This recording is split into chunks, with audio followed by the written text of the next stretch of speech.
telematics is the latest pricing technology in the auto insurance business, whereby you put a little device in your car and you can either get a discount or some other determination of your pricing based on actual driving behavior. What is GEICO doing to keep pace with that change? And are there any other initiatives that GEICO has in place to maintain its competitive advantages in pricing? Yeah. Well, Progressive, as you know, has probably been the leader in what you just described, and we have not done that at GEICO. But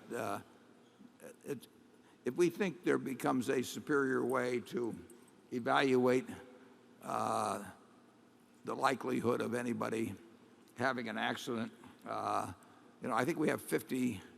I think you have to answer 51 questions, which is more than I would like if you go to our website and to get a quote. And every one of those is designed to evaluate your propensity to get in an accident. Obviously, if you could ride around in the car with somebody for 6 months, you might learn quite a bit about the propensity, particularly if they didn't know you were there, like with your 16-year-old son.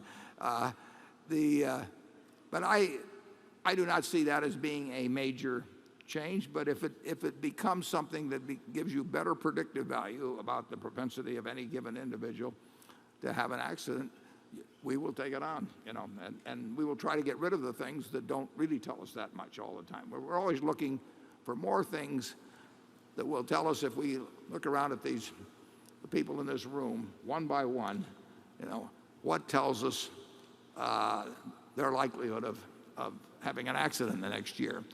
We know that youth is, for example. I mean, there's no question that a 16-year-old male is much more likely to have an accident than some guy like me that drives 3,500 miles a year and is not trying to impress a girl when he does it.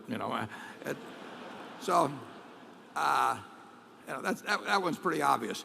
Some of these others, some things are very good predictors that you wouldn't necessarily expect to be.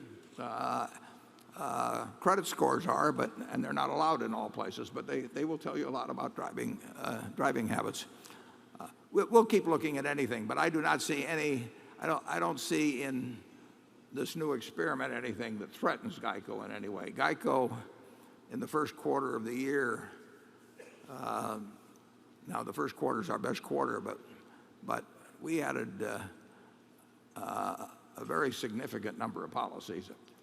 I forget what the exact number was, but February turns out to be the best month for some reason. But we were up there, getting pretty close to 300,000 policies.